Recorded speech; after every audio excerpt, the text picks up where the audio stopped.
ఈరోజు మన రెస్టారెంట్కి ఒక స్పెషల్ గెస్ట్ వచ్చారు.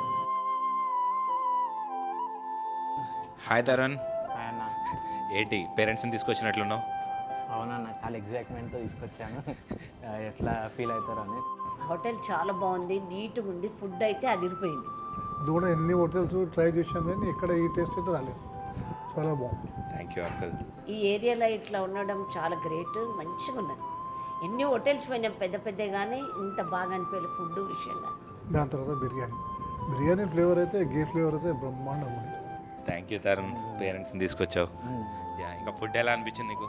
నేను సూప్ ట్రై చేసిన, నెక్స్ట్ వచ్చేసి లాలీపాప్ ట్రై చేసిన, నెక్స్ట్ మటన్ ట్రై చేశాను.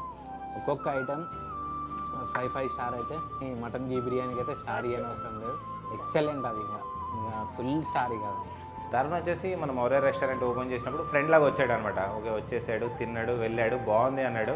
ఓకే బాగుంది అన్నాడు, అదే ఫ్రెండ్ లాగా ఏమనుకున్నాను. కానీ తర్వాత ఏమిటంటే ఎవ్రీ వీక్ వాళ్ళ ఫ్రెండ్స్ అందరినీ రెస్టారెంట్కి తీసుకొస్తుండే మన మౌర్య రెస్టారెంట్కి. But still okay. కానీ ఈరోజు ఏమైపోయింది, లిటరల్గా వాళ్ళ పేరెంట్స్ని తీసుకొచ్చాడు ఇక్కడికి. మన మౌర్య రెస్టారెంట్కి వాళ్ళ పేరెంట్స్ని తీసుకొచ్చాడంటే నిజంగా నేను ఎంత హ్యాపీగా ఉన్నానంటే, ఎందుకంటే మనం ఫ్రెండ్స్నైనా ఎక్కడికైనా తీసుకొస్తాం, కానీ మన పేరెంట్స్ని మాత్రం తీసుకెళ్ళామంటే అది పక్కా స్పెషల్ ప్లేస్ అయి ఉంటుంది.